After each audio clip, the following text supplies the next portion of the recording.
안녕하십니까. 백종국 교수입니다.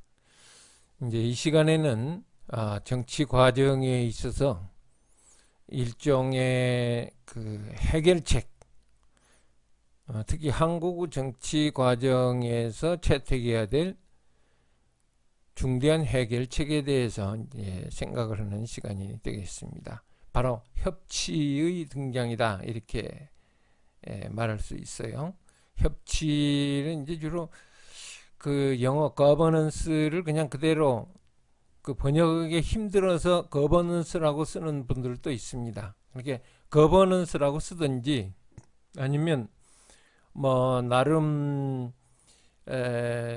번역을 해서 협치라고 하든지, 그건 어느 쪽도 좋습니다. 저는 이 협치 좋은 번역 같아요. 협치, 도울 협자 다스릴 치자 해서 협치. 여러분들이 이제 그 거버넌스에 대해서 여기저기서 들었거나 아니면 앞으로 많이 듣게 될 겁니다. 여기에도 정치학 개론 수준에 있어서 그 협치가 뭐냐 하는 걸 한번 정리하시고 넘어가면 크게 도움이 되리라고 생각을 합니다. 그 협치란 자율적인 행위자들 사이의 적극적 참여와 자기조절 기제에 의해 이루어지는 통치다. 좀 길죠? 저는 이렇게 긴 걸 싫어하는데, 여기는 일단은 여러분들로서는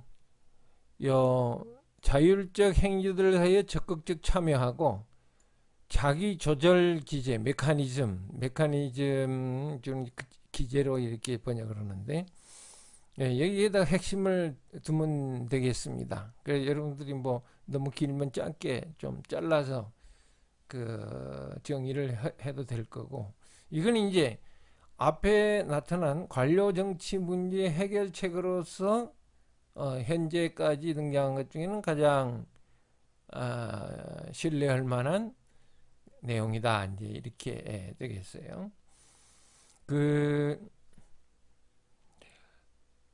이 협치라는 용어를 쓸 때 참여민주주의라든지 수구의 민주주의 또는 직접민주주의라고까지 이제 이야기를 하는 경우가 있어요. 이게 보통 여러분들이 아시다시피 직접민주주의가 이제 있고 이제 간접민주주의가 있습니다. 간접민주주의, 직접민주주의는 여기 참여민주주의, 간접민주주의는 여기 대의민주주의, 이제 이렇게 보면 되겠어요.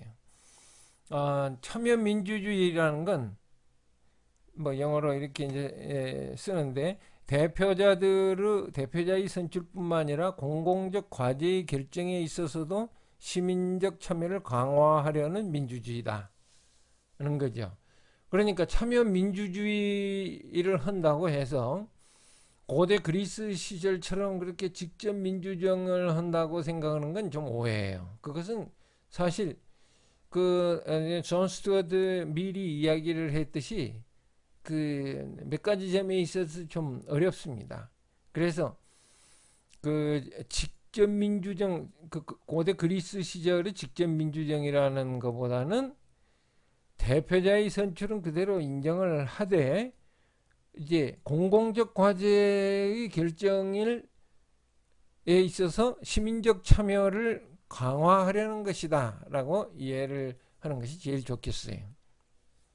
물론 뭐 이건 제가 이렇게 이제 정리를 했다는 거예요.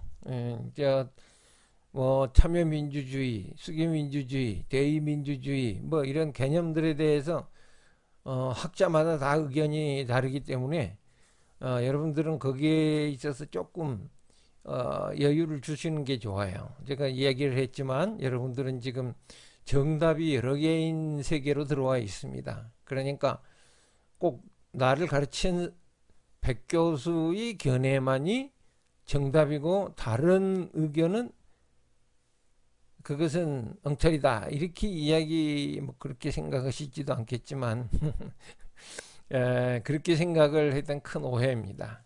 여하튼 그러나 대체적으로는 이 맥락에서 서로 동의하고 있다는 점을 염두에 두시기 바랍니다. 그리고 이제 참여민주주의와 대의민주주의가 그 개념상으로는 서로 반대되는 거라고 말할 수 있지만 이것은 아까 얘기했죠. 직접민주주의, 이것은 간접민주주의. 그러나 사실은 이게 서로 보완적인 거예요. 여기 보시면 대표자의 선출을 인정하잖아요. 그 유명한 존 스튜어트 미르 그 뭡니까 1861년에 쓴 대의정부론이라는 책이 있어요. 응? 그 대의정부론이라는 걸 보면 그 존 스튜어트 밀이 이 대의민주주의를 해야 되는 다양한 이유에 대해서 설명을 하고 있습니다.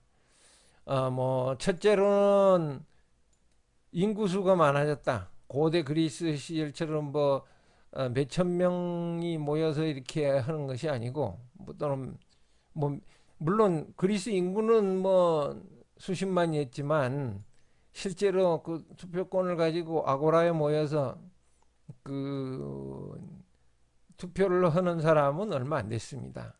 물론 뭐 그 아테네는 한 통계 보면 한 그래도 인구의 30% 정도는 시민이었다고 그러는데 여러분들이 아는 그 스파르타는 5, 6% 정도였다고 해요.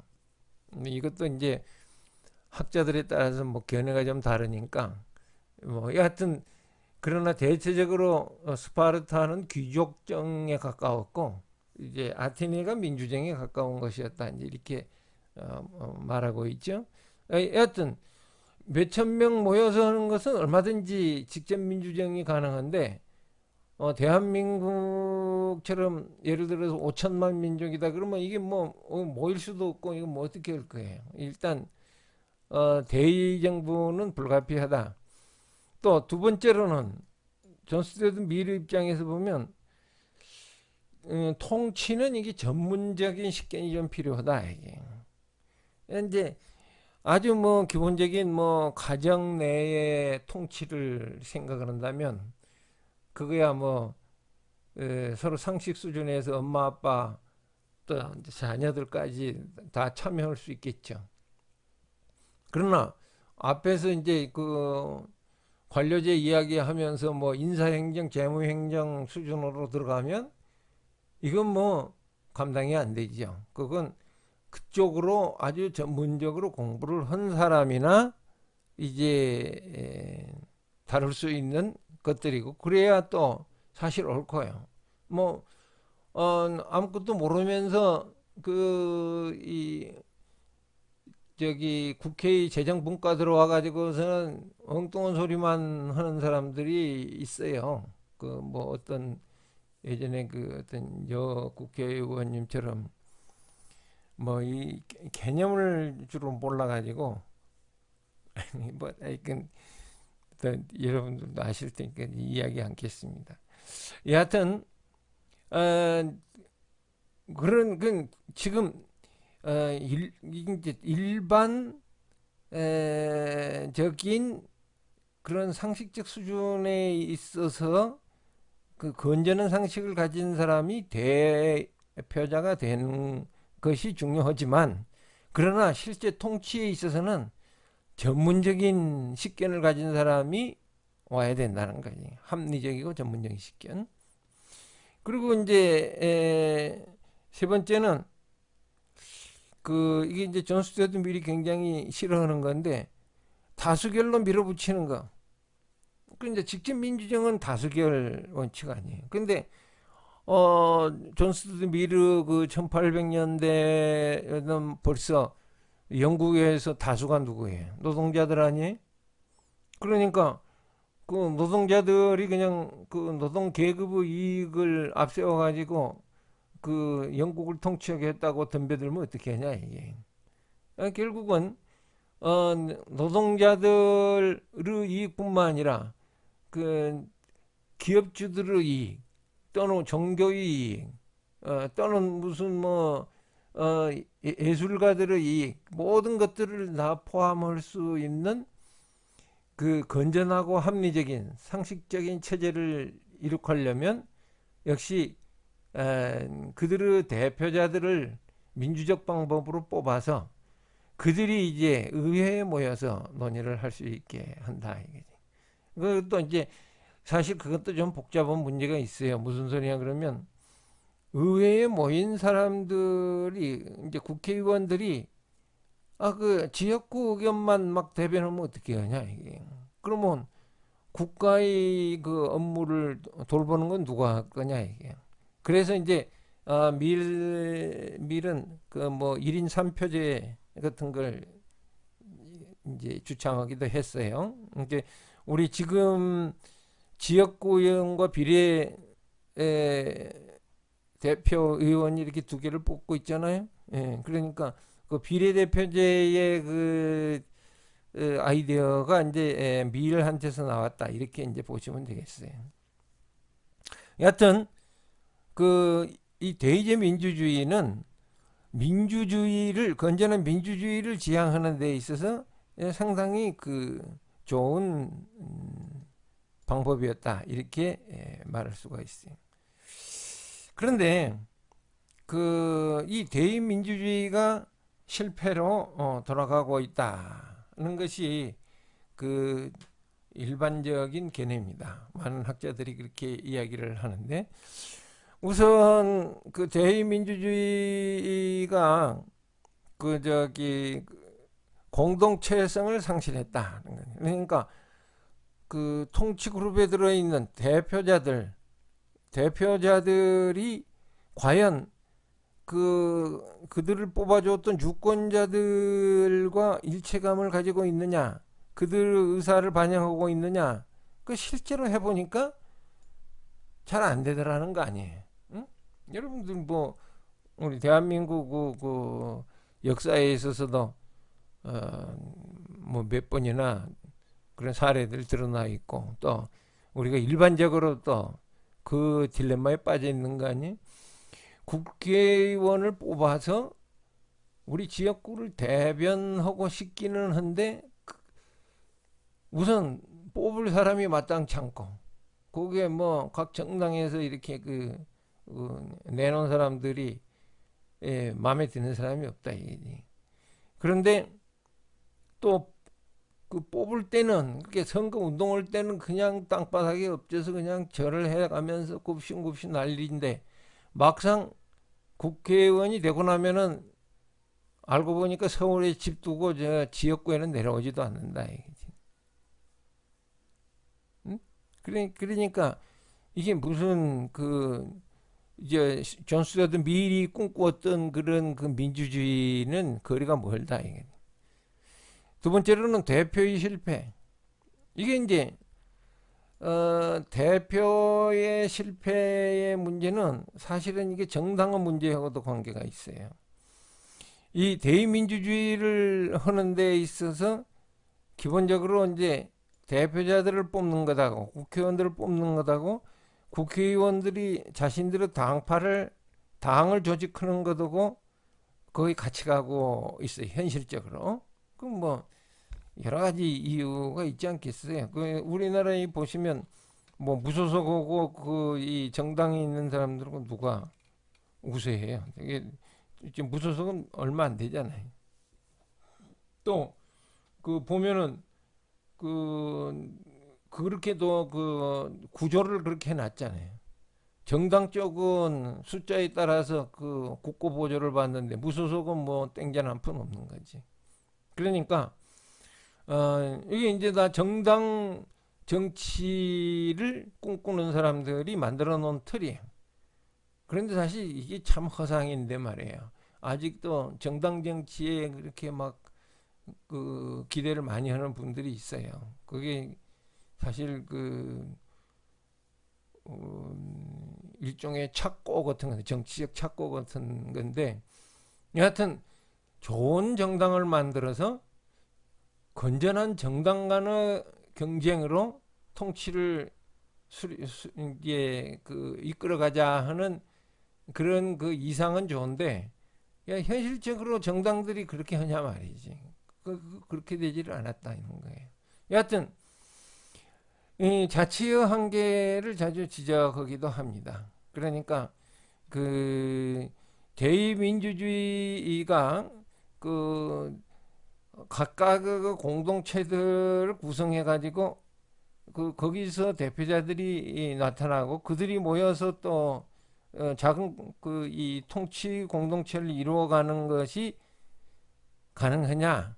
사실은 아까 여기 공동체성 상실에서도 이야기를 했지만 이 엘리트들과 이 대중들의 유리가 워낙 커서 이 사실은 자치라는 것이 이루어지지 않고 있다 하는 게 이제 우리가 잘 알고 있는 부분입니다.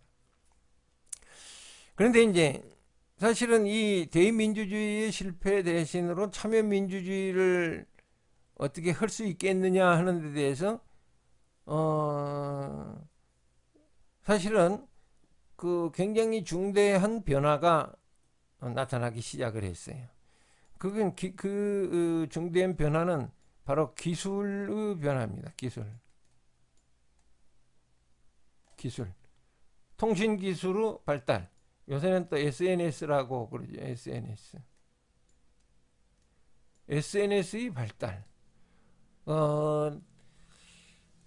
옛날에는 이 일반 시민들이 공공적 과제에 참여하려 그러면 아까 여기서 얘기했듯이 일단 숫자가 너무 많아가지고 의사 수집을 하는데 그냥 이게 뭐 곤란한 거예요. 이게 뭐 5천만 투표를 하려 그러면 매번 이렇게 그 법석을 떨어야 되는데 이 대표자 선출하는 것만 해도 막 얼마나 준비를 해가지고 법석을 떨고 그렇게 했는데도 막 무슨 뭐 또 부정선거를 했느냐 등 뭐 난일이 발생하는데 하물며 어느 정도는 일상적인 공공적 과제들을 결정하는데 매번 그렇게 그 국민들의 직접적인 시민 개개인의 직접적인 견해를 물어서 총체적으로 할 수는 없는 거다. 물론 이제 여론조사라는 것이 이제 그 발달을 했지만 이제 여론조사는 어디까지나 여론조사예요. 그 의사결정 주권자의 의사결정을 가지는 정당성은 있을 수 없죠. 그러니까 그런 점에 있어서 이 밀스가 지적한 대로 원투가 다 걸렸어요. 근데 이 밀스가 이야기를 했던 그 원투 문제를 해결하는 기술이 발달한 거라. 예를 들어서 지금 뭐 코로나 바이러스 때문에도 그렇기는 했지만 어떤 이제 코로나 바이러스 예를 들어서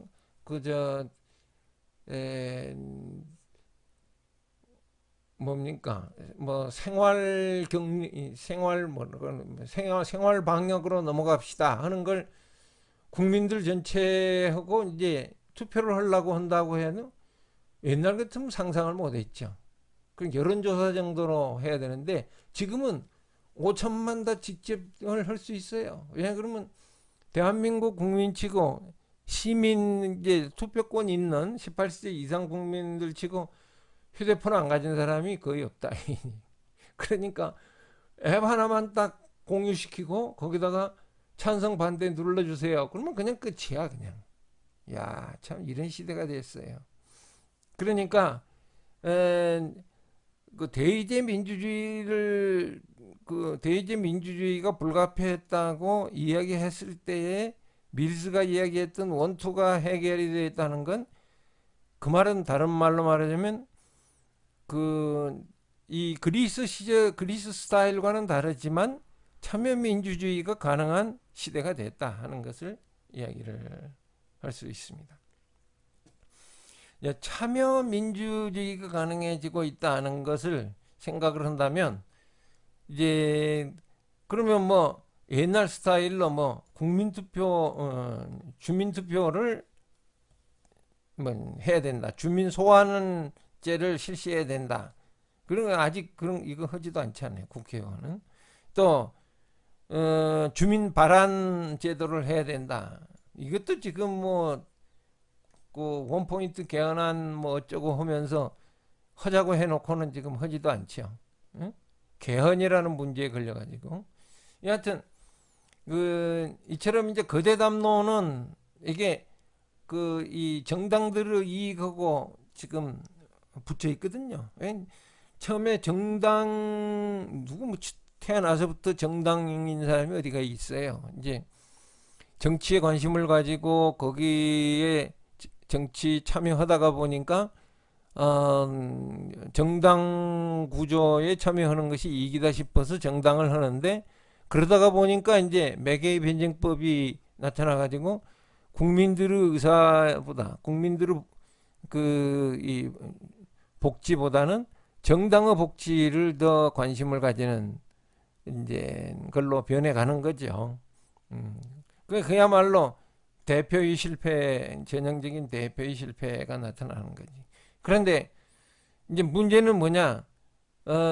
이것은 이제 그 어느 정도 민주주의적인 참여를 증대시키려고 했을 때 이런 거대 담론보다 도리어 여기서 나온 대로 공공적 과제의 결정이라는 것에 케이스 바이 케이스로 접근을 하는 방법이 하나 있다 이게. 그것이 이제 수기 민주주의로 번역되는 딜리버러티브 데모크라시, 수기 민주주의라고 얘기하는 거네. 여기는 시민들의 적극적 참여와 수기를 통해 공공선의 실현을 향상시키려는 민주주의다. 이렇게 보통 정의가 됩니다. 그러니까 핵심이 숙의, 디스커션을 한다. 이건 앞에서 얘기하지만 일반적으로 좀 우려되는 것이 민주주의 내에 그 다수의 전제라고 불리는 다수결주의예요.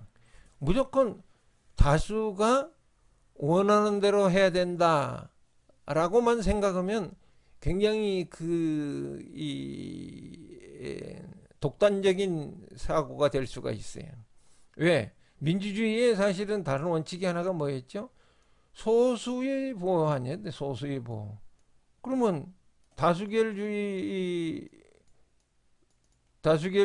그 주장하는 사람 이제 너무 교조적으로 주장하는 사람들 입장에서는 아니 뭐 이게 다수결주의하고 소수보호고 완전히 딜레마인데 어떻게 해결하느냐? 그 해결이 있다 이게지 정치에서는. 소수자 보호라는 것이 소수의 이익을 무조건 들어준다는 뜻이 아니다. 정치적으로 다수의 의사와 소수의 의사를 적절하게 서로 소통함으로써 합의가 나타나는 콘센서스가 나타날 수 있다는 거야. 최소한 소수의 의사가 어느 정도 반영됨으로써 소수의 의사가 최소화하는 효과라도 나타날 수 있다는 거지. 그게 뭐야? 그러면 토론과 설득이다. 무조건 다수가 결정하고 강제하는 건 그건 좋은 민주주의가 아니라는 거지. 이 다수결주의에 대해서 이제 일단은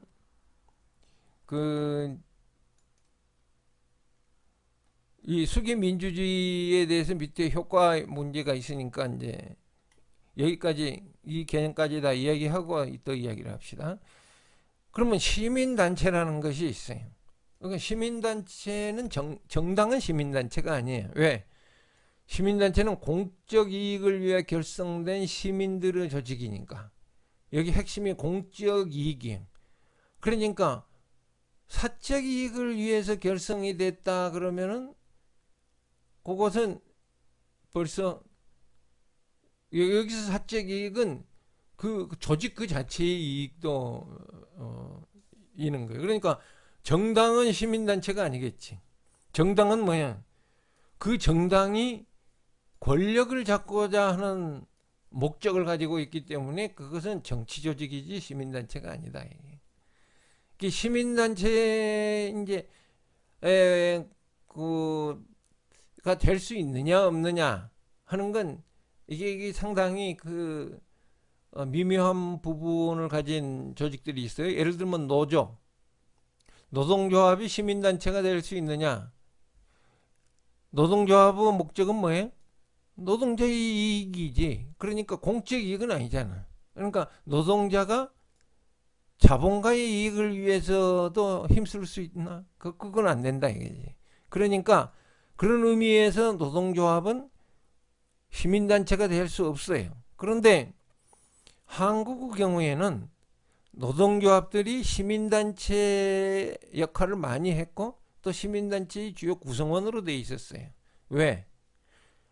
바로 노동자들의 이익을 위해 투쟁하는 게 아니라 민주화라든지 또는 사회적 정의를 위해서 투쟁하는 데 있어서 노동자들의 조직이 그 상당한 공헌을 했기 때문이에요. 그리고 이제 민주화라든지 그 사회정의는 공적 이익이죠. 그러니까 그건 시민단체라고 할 수가 있죠. 이런 점에 있어서 시민단체를 뭐라고 이렇게 부르느냐 하는 것은 이제 여러분들이 주의해야 됩니다. 가끔 가다가 보면 엉뚱한 소리를 하는 그 단체들을 시민단체라고 부르는 사람들이 있어요. 예를 들면 뭐 박근혜 대통령을 석방시키자. 그게 뭐 공적 이익이? 그럼 박근혜 대통령이라는 개인의 이익을 위한 거 아니에요? 그런 게 시민단체가 아니에요. 정치단체라고 얘기를 해야 되겠죠. 이런 점에 있어서 그 이 정의를 어떻게 물론 그 조직들도 박근혜 전 대통령을 석방시키는 게 공적 이익이다 뭐 이렇게 주장을 하려고 하겠죠. 그러니까 그건 또 이제 그냥 주장을 하도록 뭐 한국은 언론의 자유가 있으니까 주장을 뭐 해도 뭐 그런가 보다 이렇게 생각을 하면 돼요. 그러나 적어도 과학으로서의 정치학을 접근을 했던 여러분들의 입장에서 본다면 그것은 정치단체지 시민단체가 아니다. 이렇게 보시면 되겠어요. 비정부기구라는 표현이 있는데 비정부기구도 공적 이익을 추구하는 모든 비정부적 조직으로 이렇게 이야기를 할 수 있어요. 여기서 이제 조금 차이가 있는데 공적 이익을 이렇게 빼버리는 수가 있어요. 공적 이익을. 공적 이익은 그냥 이렇게 가로를 쳐버리는 거지. 이 공적 이익은 어떻게 되는 거예요? 공적 이익을 빼는 모든 비정부적 조직이라 그러면 사실은 동의어 반복이죠. 비정부 기구라는 게 뭐야? 비정부 조직 아니에요? 그러니까 사실은 정의를 내릴 때 공적이라는 개념을 만약 빼고 싶어 하는 사람이 있다면 그 사람은 다른 형태로 지금 개념을 찾아야 될 것이다. 우리는 보통 이 시민단체와 비정부 기구를 잘 구분하지 않는 경향이 있어요. 그래 이제 이 대표적으로 뭐 노동자 단체나 경제 단체 이런 것도 비정부 기구라고 얘기를 하게 됩니다. 그건 왜 그러는지는 여러분들이 아시겠죠? 그 단체가 예를 들면 자본가의 기업가의 이익만을 추구하거나 또는 노동자의 이익만을 추구하거나 할 때는 그것은 이제 경제단체고 또 무슨 뭐 노동단체고 정치단체고 뭐 그렇게 부를 수 있어요. 그러나 그런 단체들이 모여서 할 때 그런 것만 합니까? 그건 아니거든. 예를 들면 국제 환경 문제를 다룰 때 환경 문제를 다룰 때 그것은 정경련도 환경에 대해서 관심을 가지고 있고 그건 뭐 민노총은 두말할 것도 없고 다 공적 이익과 조직의 이익 또는 사적 이익의 문제가 그렇게 명료하게 구분이 되는 건 아니다 이렇게 이제 말할 수가 있어요. 지금 여기서 이제 우리가 관심을 가질 수 있는 것은 수기 민주주의 효과입니다. 수기 민주주의. 그 숙이 이렇게 성숙하다의 숙, 의논하다의 의. 그러니까 시간을 두고 꼼꼼하게 따져보는 민주주의다 이런 뜻이에요. 이 개념이 나온 지는 뭐 얼마 안 됐는데 그 의외로 빨리 뿌리를 내리고 있어요. 그 대표적인 사례로 2017년에 있었죠. 그 신고리원전 5,6호기 건설을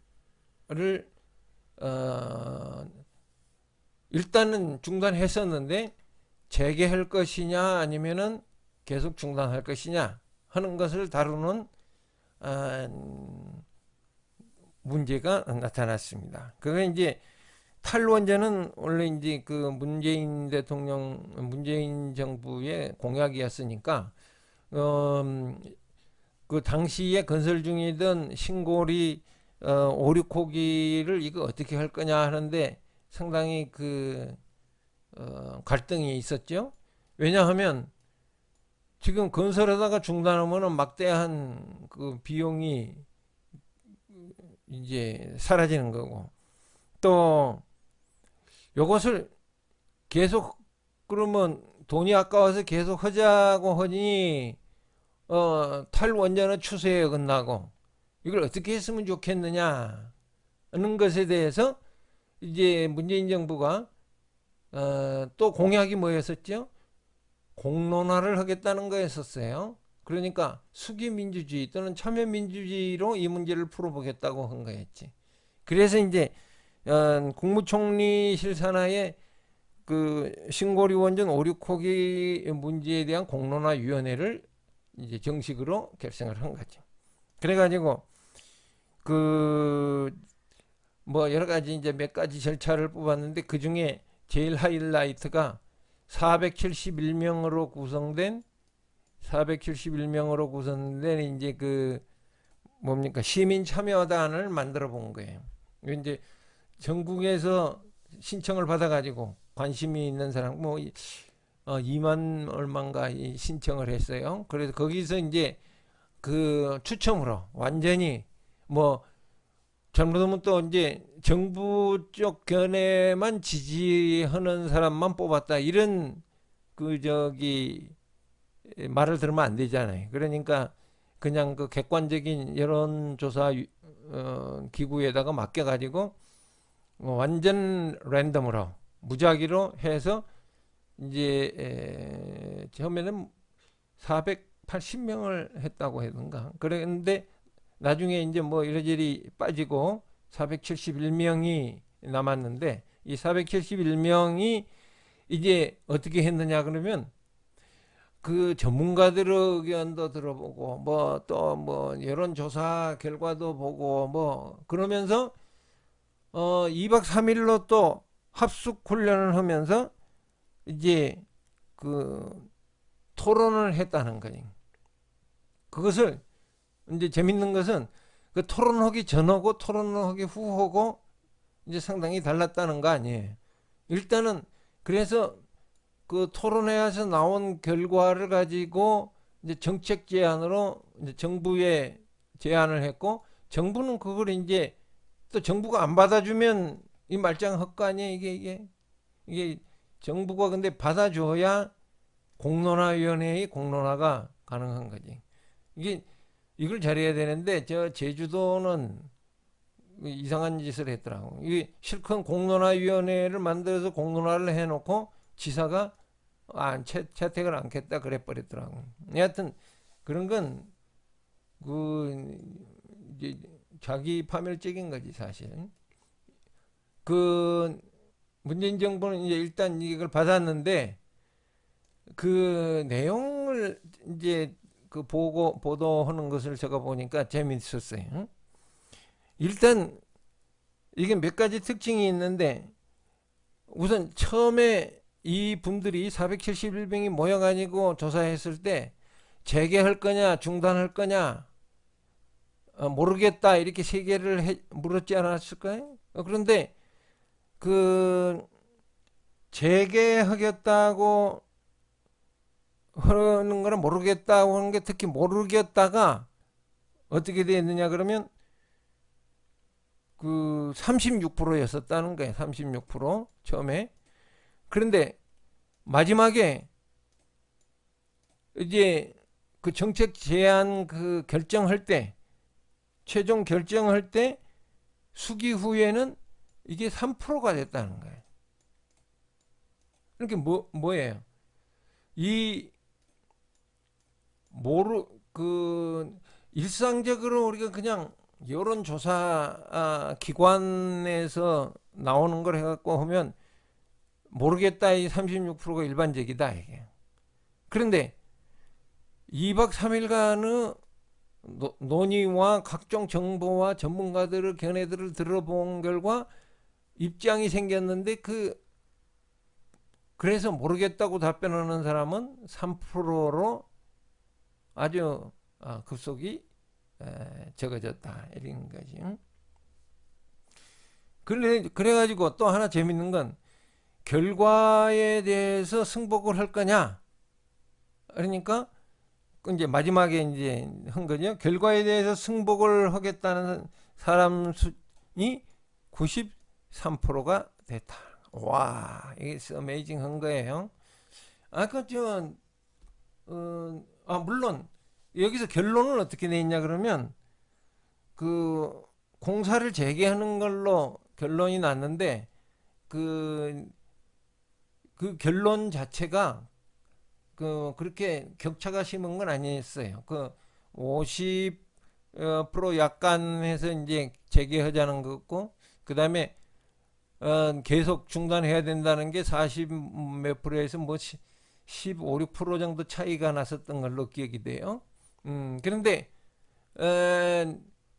그럼에도 불구하고 그러니까 이제 예를 들면 60대 40으로 결론이 났어요. 60대 40이면 그 상당히 그 소수파도 많은 거죠. 40%. 그런데 이 사람들도 결론에는 승복하겠다고 얘기했다는 거 아니에요. 그러면 아까 그 처음에 이야기할 때 했던 중대한 문제가 해결된 거 아니에요? 딜레마가. 소수자의 의사도 존중을 했는데 다수의 의사에 복종을 하겠다고 얘기했다는 거예요. 응? 놀라운 거예요. 그리고 공론화 전체 과정에 대해서 물어보니까 거의 87%가 만족했다고 이야기를 했다는 거죠. 만족했다. 87%가 만족했다. 이렇게 하는 거예요. 자, 이걸 보면 첫째, 정치적 정당성을 보장한다. 이게 훌륭하게 정치적 정당성이 보장이 됐죠. 그냥 보통 우리가 그 국회의원들끼리 결정하게 해서 이제 국회의원들이 결정을 했다. 그러면 또 국회에 가가지고 또 피켓 들고 중단해라는 쪽은 또 중단하는 결정이 났다면 재개해라고 가서 난리를 칠 것이고, 재개한다고 했으면 중단하라고는 쪽에 가서 난리를 쳤을 텐데, 사실은 여기 공론화하고 나니까 이제 난리 칠 일이 없잖아요. 그 다음에 해결 가능성이 증가했죠. 그러니까 벌써 딜레마가 많이 해결됐잖아요. 이제 물론 원자력 건설 문제는 직접 피부에 닿아 있는 건 아닐 거예요. 그래서 이런 걸 보고 이제 디스턴스, 거리가 있는 이슈라 그러는데, 그래서 이제 이렇게 조금 쉽게 결론이 났지만, 이제 그 원자력 예를 들면 폐기물 저장소 이제 논의하는 경우들은 상당히 많은 경우에 논의 자체가 진행이 안 됐어요. 아예 논의를 못하게 와가지고서는 깽판을 제기가지고 하여튼 그러나 이런 식으로 점점 그 사례를 늘려간다면 정치적 갈등 아마 상당히 해결하는 결과를 초래할 거예요. 의사결정의 질을 제고할 수 있다. 예? 얼마나 믿을만해요. 그리고 이제 2박 3일간 모든 그 정보들, 가능한 모든 정보들을 다 받아가지고 토론을 해보고 결정을 한 거 아니에요. 그러니까 믿을만하지. 그 다음에 시민적 만족도 상승. 여기 만족도 87% 나오는 거 봐요. 여기 87% 안에는 40% 정도의 재개하는 건 반대하겠다고 한 사람들의 의사도 들어있는 거 아니에요. 그러니까 이거야말로 참 수기민주주의의 아름다운 모습이다 이렇게 볼 수 있습니다. 예, 뭐 물론 이제 또 수기민주주의의 장단점 해가지고 단점은 뭐다 뭐 이렇게 이제 논의가 많이 나오는데 시간상 생략합니다. 여러분들이 꼭 단점을 알고 싶으면 저기 인터넷에서 수기민주주의의 단점 이렇게 검색하면 금방 뭐 이런저런 이야기가 많이 나옵니다. 그래서 이제 사실은 이게 이제 핵심인데 이건 민주주의의 그냥 민주주의의 이게 바람직한 민주주의 아니에요. 이게 바람직한 민주주의. 그래서 통치에서 협치로라는 표현이 있다. 이게. 가버먼트에서 가버넌스로 가는 거다. 어떻게 보면 말장난 같아 보이는데 사실은 중대한 문제가 있어요. 여기까지는 지금까지는 사실 왕정 시대에서도 가버먼트는 있었거든. 그러니까 굉장히 오랜 인류가 이제 문명을 만든 지 오랜 세월 동안 소수의 엘리트가 다수를 통치하는 그러한 그 행위에 익숙했었어요. 밀스가 이야기했잖아요. 밀스가 대표적으로 이제 지적을 받는데 엘리트주의자라고. 여하튼 그러다가 보면 이 논지는 이 패러다임은 소수의 지배층들이 자신들의 통치를 정당화하려고 만들어 놓은 것 같은 인상을 좀 받지 않습니까? 가버먼트라는 거예요. 그런데 가버넌스는 이 틀을 깨버리는 그런 의미가 좀 있어요. 이게 가버넌스라고 한다고 해서 가버먼트가 사라지는 건 아니에요. 그런데 문제는 뭐냐 그러면 가버먼트 플러스 인민이 들어감으로써 인민적 참여가 들어감으로써 가버넌스가 된다는 거지. 이 가버넌스의 폭이 넓으면 넓을수록 좋아진다. 가버먼트는 폭이 넓을 수가 없죠. 그건 제도상으로 정해져 있고 너무 넓어지면은 도리어 악덕이 발생할 수가 있는 거다. 여기 이제 몇 가지 이슈가 있는데 이것이 가능하느냐? 뭐 가능하잖아요. 이렇게 가능. 그럼 이제 문제는 프리라이드를 극복을 해봐야 된다는 거지. 프리라이드 무임승차를 시민들이 할 생각을 안 해야 되는데 예를 들면 여기 471명이 모여가지고 2박 3일 동안 자기 생업을 폐기하고 여기 앉아서 모이면 꽤 많은 비용이 들었을 거 아니에요.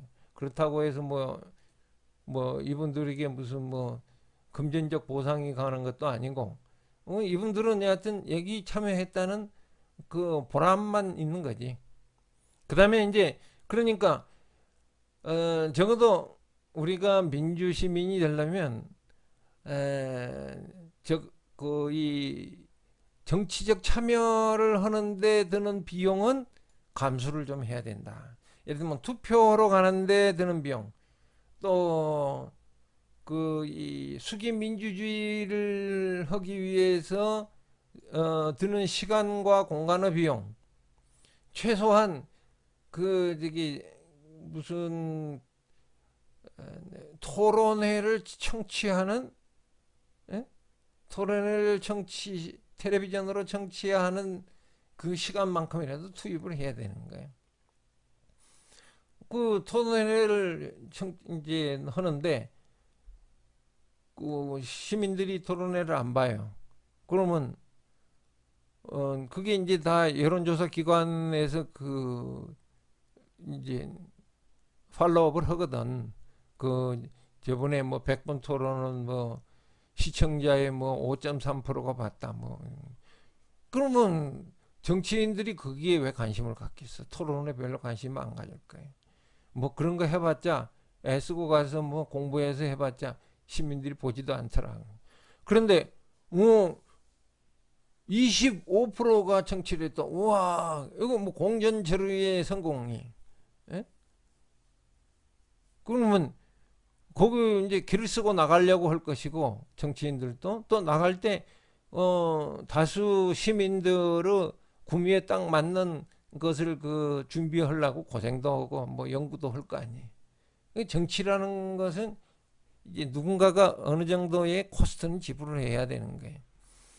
또 이제 사회적 자본이 어떻냐? 여기 사회적 자본은 이제 문화라든지 뭐 그 사회의 관습이든지 또는 제도라든지 이런 걸 다 포함을 합니다. 이게 사회적 자본 문제에 대해서는 여러분들이 또 따로 더 뭐 퍼트남 책 같은 거 이제 한번 관심 가지고 읽어보면 됩니다. 이게 이제 소프트 파워하고도 관계가 있는 개념이라고 볼 수 있어요. 그 다음에 이제 민주성을 계속 유지할 수 있겠느냐. 그러니까 대의제적 정당성 문제는 뭐 여러분들이 앞에 내가 이야기를 했어요. 당연히 협치로 가는 것이 정당성이 증가하니까 대의제의 정당성은 상대적으로 협치보다는 약하죠. 그 다음에 이제 수평적 네트워크를 어떻게 만들 수 있느냐 하는 문제인데 여기는 이미 이제 앞에서 SNS 이야기 했듯이 통신 기술의 발달로 말미암아서 이게 이제 가능한 상황이 됐다. 효율성의 문제, 이게 코옵션, 결탁의 위험이 이제 대의제에서는 심각했어요. 그러니까 국회의원을 뽑아놨다. 그러면 국회의원이 무슨 건축업자하고 사바사바 해가지고 엉뚱한 짓을 했다. 이런 건 우리는 보통 부패라고 청탁 뭐 이런 표현을 쓰는데 법으로 하지 못하게 했지만 사실은 그것은 이제 표면적인 거고 내부적으로는 또 국회의원으로서는 그것도 지역구의 민원인데 그러면 국회의원이 그거 민원에 신경 안 쓰고 뭐 하려고 국회의원 됐겠냐 이렇게 이야기하면 할 말이 없잖아요. 그러나 이제 협치로 간다면은 이 코옵션의 위험이 상대적으로 이제 투명해지기 때문에 줄어드는데 그러나 그렇다고 해서 또 완전히 줄어드는 건 아닐 수 있어요. 왜냐하면 이 가버넌스로 폭이 넓어짐에 따라서 이해관계가 더 복잡하고 더 정교하게 개입될 가능성이 더 클 수도 있거든요. 여하튼 이런 점 염두에 좀. 그다음에 전환 비용, 새로운 체제 설치 비용 문제인데 이건 이제 별로 걱정할 게 못 돼요. 아까도 말씀드렸지만 대한민국 같은 나라는 SNS의 발달로 말미암아서 뭐 거의 모든 사람이 다 놀라운 기능을 가진 스마트폰을 하나씩 들고 있으니까 이 새로운 체제를 제도적으로만 갖춘다면 기술적으로는 얼마든지 가능하다 이렇게 볼 수 있어요. 여기 이제 한국적 협치 긴급성과 가능성 문제인데 이게 사실 내용이 좀 많습니다. 그러니까 참조를 하시고 참조를 하세요. 여기까지는 그냥 이렇게 협치가 이루어졌다는 게 아니라 협치가 별로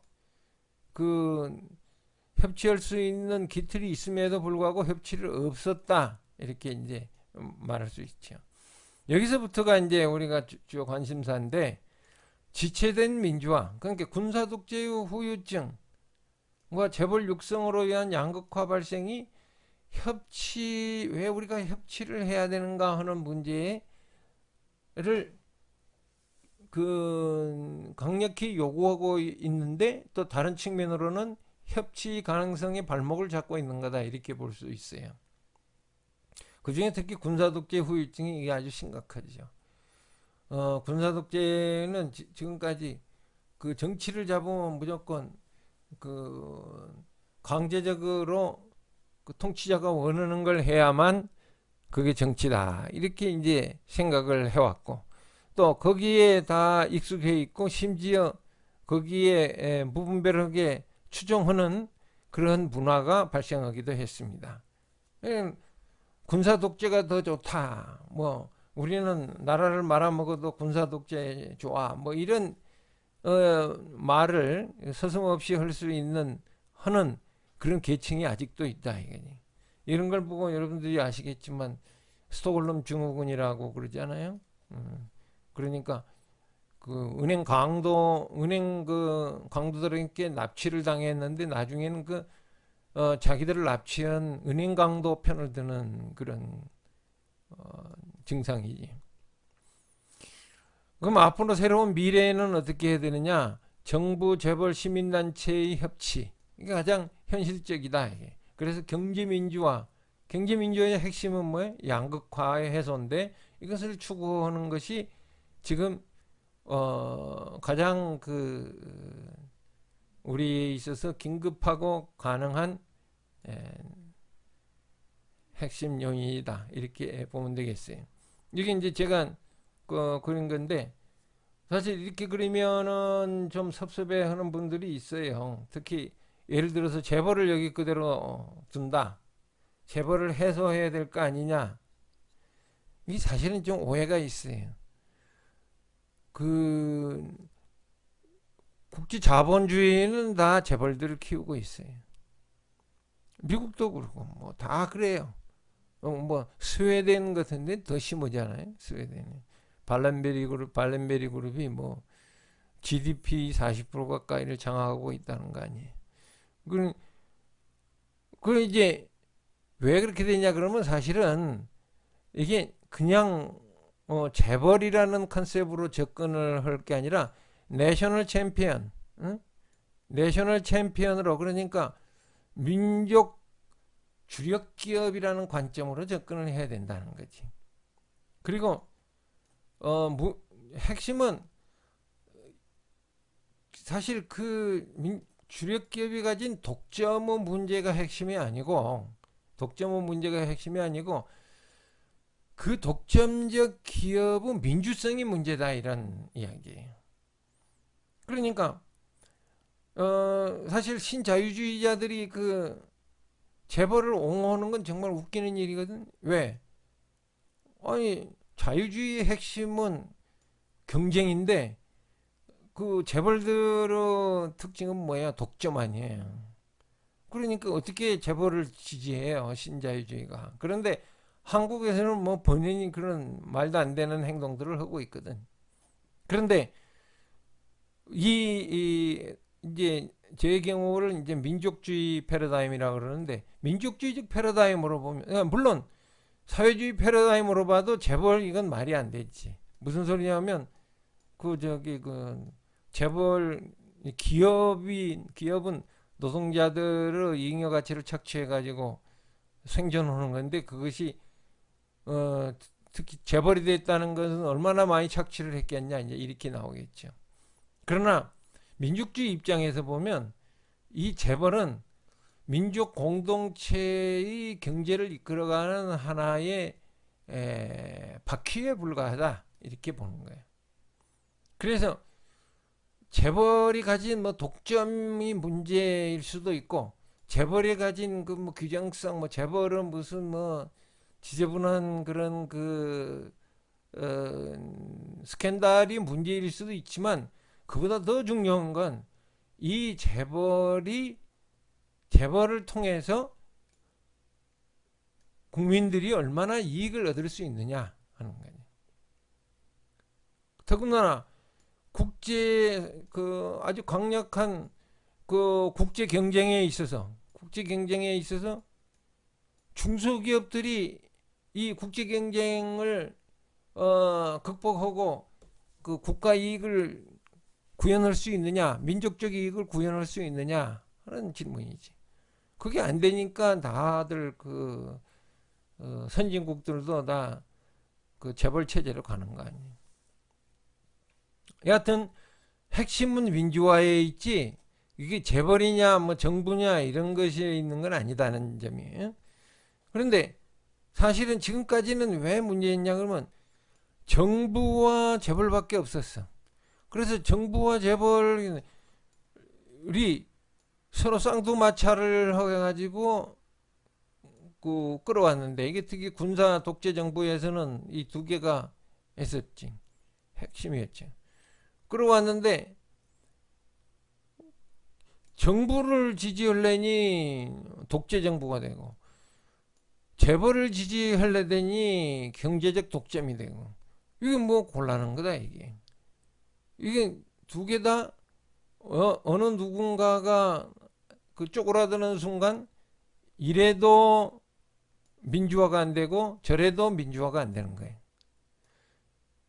그런데 이제 한국 사회가 다른 나라하고 아주 달리 참 놀라운 발전을 한 것이 시민단체가 잘 발달된 국가 중에 하나다. 도리어 그 저기 발달된 서구의 사회보다 시민단체가 더 잘 발달되어 있어요. 그래 이제 여러 가지 왜 뭐 발달이 잘 됐냐 하는 거에 대해서는 다양한 논의가 있지만 제가 보기에는 이제 두 가지 요소가 상당히 큰데 하나는 국민들의 교육 수준이 높다는 거예요. 그래 이제 뭐 미국 같은 데도 보면 뭐 여러분들 아시다시피 문명이 많아요. 근데 대한민국은 교육열이 높다가 보니까 전 국민의 그 대졸자화가 이루어지고 있는 거 아니에요? 예? 전 국민의 대졸자화. 그 세상에 이런 국가가 아주 드물어요. 그 교육 수준이 높다는 것도 두 번째는 이 교육 수준이 높은 국민들이 민주화 운동을 했었다는 점이에요. 민주화라는 공익적 목표를 가지고 공적 목표를 가지고 투쟁을 하다가 보니까 재벌도 아니고 정부도 아닌 제3의 섹션이 발달을 해버렸어. 와, 이건 좀 놀라운 일이에요. 이게 뭐 일본 같은 나라가 굉장히 그 부러워하는 부분이지. 그러니까 지금 이제 요사이 보면 민주정부 노무현 정부 이후로 노무현 정부라기보다는 뭐 김대중 정부 이후로 그 시민단체의 단체장을 했던 사람들이 이게 뭐 박원순 씨 같은 분 대표적이죠. 정부로 이제 정치인으로 많이 들어갔어요. 뭐 나쁘지는 않아요. 뭐 사실은 무슨 뭐 판검사 하다가 정치인 되는 것보다야 시민단체에 그 활동하다가 그 정치에 들어가면 훨씬 믿을만 하잖아요. 왜냐? 판검사는 뭐 개인적으로 뭐 개인적 이익이나 추구했겠죠. 뭐 월급 받고 직장에서. 그런데 시민단체의 그 이 활동가들은 자기 그 소득이라든지 지위라든지 이런 것이 극히 불안함에도 불구하고 적극적으로 공적 이익을 위해서 헌신한 사람들이 그런 사람들이 정치를 하면은 당연히 더 좋죠, 상대적으로. 그러나 이제 하나 유감스러운 건 자꾸 그런 일이 너무 그 일반화돼 버리면 그 이 시민 단체의 공익성이 떨어져 버려요. 그건 여러분들이 누구나 다 그렇게 생각할 거 아니에요? 시민단체 저 사람 거기 집행위원장으로 열심히 하는데 앞으로 정치를 하고 싶은가 보구나. 이렇게 생각을 해버리면 공익적 목적이 아니라 개인적 목적을 가진 사람으로 오해를 받을 수가 있어요. 그러니까 이제 물론 이제 거듭 얘기지만 가급적 시민단체를 통해서 정치인으로 진출하는 사람이 많아야 돼요. 그런데 시민단체 활동만 공익적으로 하고 이것을 발판으로 삼아서 정치계로 가는 사람이 없는 것도 좋아요. 이게 딜레마 같아 보이죠? 사실은 딜레마가 아니에요. 여기도 해결책이 있습니다. 무슨 해결책이냐 그러면 시민단체를 대변하는 또는 시민단체를 뭐랄까 대표하는 그런 원로들께서만 주의하면 돼. 그런 분들은 특정한 정당을 지지하거나 정치를 하겠다고 나서지 말아라. 그런 분들은 이제 그때 최열 씨가 이제 정치계로 간다 그러니까 상당히 아쉬워했고 좀 반대 의견도 얘기를 했는데 다행히도 이제 안 가셨어요. 그 참 잘한 일이에요. 그런데 이제 예를 들면 서경석 씨 같은 경우는 너무 아쉽지. 계속 경실련 운동을 하고 경제정의 운동을 하면서 지금까지 이렇게 지내셨으면 한국이 존경하는 그런 원로로서 존중을 받을 수가 있겠죠. 그게 근데 이제 정치인으로 갔다가 그다음에 또 무슨 특정 정파에 또 앞장서서 하다가 이러니까 이제 시민단체의 원로로서는 존중을 받지 못하게 된 그뿐만 아니라 시민단체의 인식까지 흔들리는 걸 초래했어요. 여기에 비하면 이제 손봉호 교수님 같은 분은 지금 이제 꾸준히 시민단체만 활동하고 시민단체의 그걸로 무슨 권력이 붙는다거나 무슨 재정적 이익을 받음이 없이 공적인 목표만을 위해서 꾸준히 헌신하고 봉사하니까 결국 그런 분들이 이제 시민단체의 크레딧을 유지시키는 그러한 기반이 된다. 그러니까 도리어 이 실무진 쪽에서는 시민단체에서 훈련을 시켜서 정치로 보내는 것이 좋아요. 그러나 시민단체의 대표자들 수준에 있어서는 정치로 가는 건 그렇게 좋은 모습이 아니다. 앞으로 시민단체들이 계속 크레딧을 유지하면서 이 삼각 구도를 잘 유지한다면 한국에 있어서 상당 기간 동안 민주적인 체제의 기틀은 유지할 것이다. 이렇게 이제 보여집니다. 요사이 특히 시민단체라는 표현을 쓰면서 막 특정한 정치적 목적을 위해서 광화문에 와서 난리를 치는 분들이 있는데 그건 시민단체라고 볼 수 없죠. 그건 그냥 정치단체, 이익단체 이런 점들 유의를 하는 것이 좋겠다. 그다음에 이제 마지막으로 국제적 협치 중요성. 국제협치적 중요성은 우리 경상대 정치외교학과의 박재영 교수님 이제 저번에 은퇴한 지 얼마 안 되시는데 아주 이 분야의 최고 전문가입니다. 국제관계와 NGO라는 책도 쓰셨는데 교과서예요. 여러분들이 도서관에 있으니까 한번 참조를 하시도록.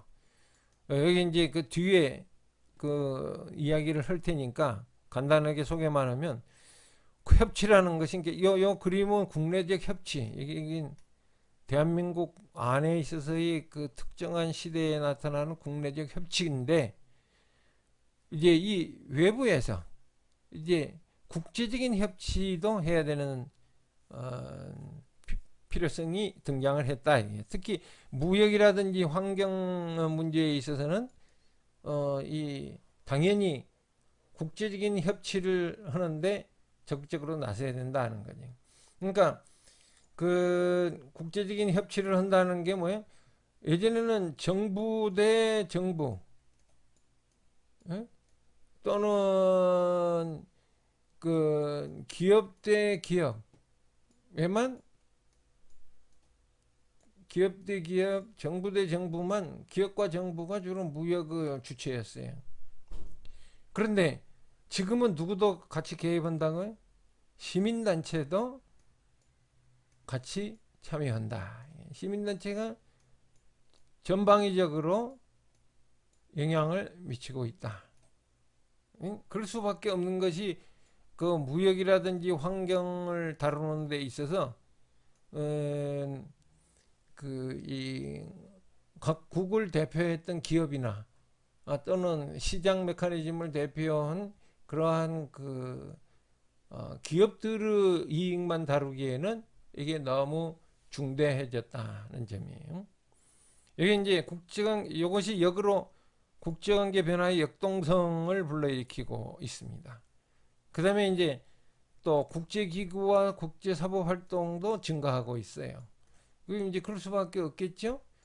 이런 복잡다단한 네트워크, 국제적 네트워크 하에서 협치가 진행이 되려면 각종 국제기구들이 추가로 설치돼야 되고, 또 이제 슬슬 국제사법활동도 증가하게 된다 하는 것은 우리가 상식적으로 알 수 있습니다. 이건 좀 더 자세한 것은 우리 박재현 교수의 국제관계와 NGO라는 책을 참조를 해보시도록.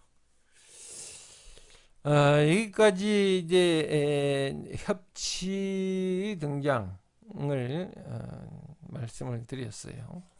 그 앞으로 이제 여러분들이 뭐 TV나 또 신문에서 협치 이런 이야기 나오면, 혹은 가버넌스 이런 얘기 나오면, 그때 백 교수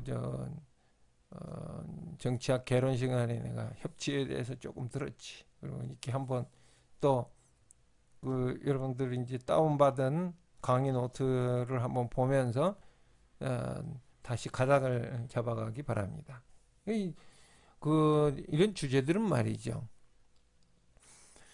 여러분들이 단지 그냥 그 정치학 개론 학점을 얻기 위해서 하는 게 아닙니다. 여러분들이 무엇을 하든, 어디 뭐 레포트를 내든 보고서를 내든, 또는 무슨 뭐 시험 보는 건 두말할 것도 없고, 이러한 내용들이 들어감으로써 그 답안이 풍부해지는 거예요. 그리고 막연하던 것이 구체화되고, 또 암울하던 것이 분명해지고, 응? 이게 아주 굉장히 중요한 부분입니다. 이런 게 여러분들이 이렇게 잘 활용을 하시기를 기대합니다. 이 동영상은 이제 여기서 마치고, 다음엔 이제 제5강 국제정치 이해로 이제 들어가게 되겠습니다. 여러분들 긴 시간 동안 청취해 주셔서 대단히 감사합니다.